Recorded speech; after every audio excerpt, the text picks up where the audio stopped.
Very warm welcome to all of those who want to improve their productivity and make their mark on the world. Very busy. Everyone has to perform lots of tasks as the time and resources are limited.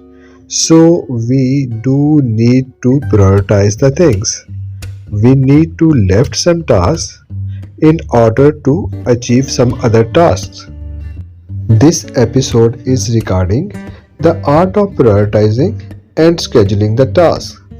In this episode, we will learn about Eisenhower matrix and how to use it to prioritize our tasks. We will look at the general guidelines, then the tool itself, the Eisenhower matrix, in-depth analysis and how to use it.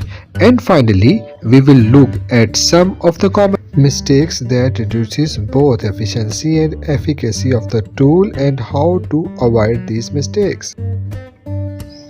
In order to accomplish any task, two things are important. The first is the energy and the second is the resources. But in case of procrastinators, there is another element that is more important, and it is the emotions.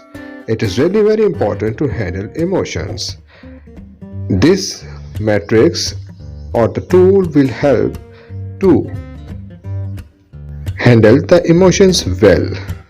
This tool is developed by 34th American President and the Commander of Allied Forces, Sir Isaac Howard.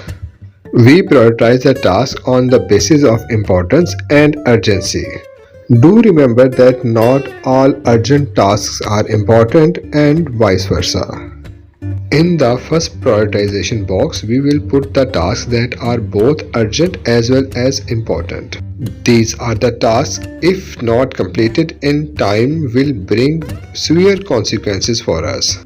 These tasks can be from our professional life as well as from our personal life. For example, you have a project to submit, or you are creating a proposal for your client, or your child is sick and you have to take him for the medical assistance. The next cell is for the tasks that are important, but these tasks do not have any set deadline. As you will learn to use this tool and master of it, you will find out that this cell is more populated in comparison to other cells. Examples of these tasks are your professional development and your personal health improvement.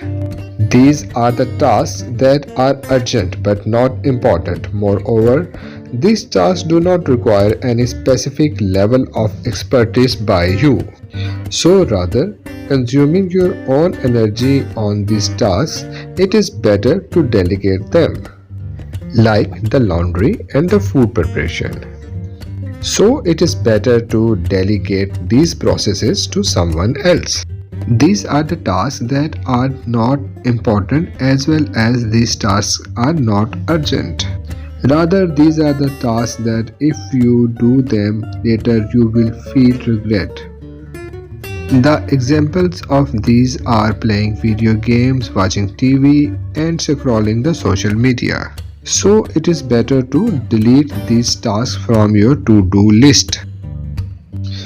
It is important to avoid some of the common mistakes so that you can get the maximum benefit of the tool. Remember that you are putting the tasks in this list for the sake of completion, not for the sake of collection. A very common mistake is to create multiple lists. Do not create multiple lists, only use one list for your personal as well as your professional tasks. Please remember that this is your own list of prioritization, so you will set it according to your own priorities. No one else's priorities should dictate you in this manner. Do not distract yourself. A very common example of distraction is to make the list again and again and each time make it more fancy. Do remember that you cannot put each and every detail of every task into this list. These are some of the general mistakes that you should avoid in order to get the maximum benefit from this tool. In the next episode, you will find out that how to get the energy in order to kill procrastination forever. Do not forget to watch all the episodes of this series so that you can get the maximum benefit from it. All the links are provided in the description. See you in the next episode.